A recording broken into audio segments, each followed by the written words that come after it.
Hello, today in front of me I have Motorola Moto E40 smartphone, and in this video I'm going to show how you can download and install the Opera browser on it.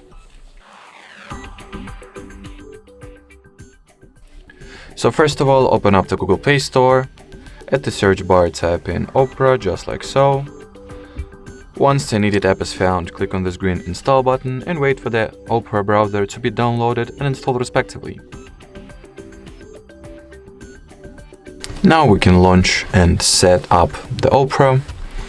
So in here you want to tap on this blue continue button, choose whether some of the options the current app has to offer will be enabled from the start, or you can skip and leave this configuration process for later.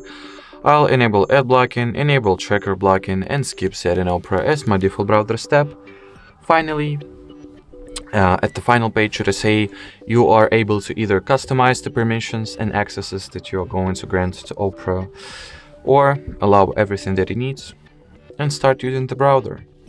Alrighty, so that will be it for this video. Thank you so much for watching, and bye bye.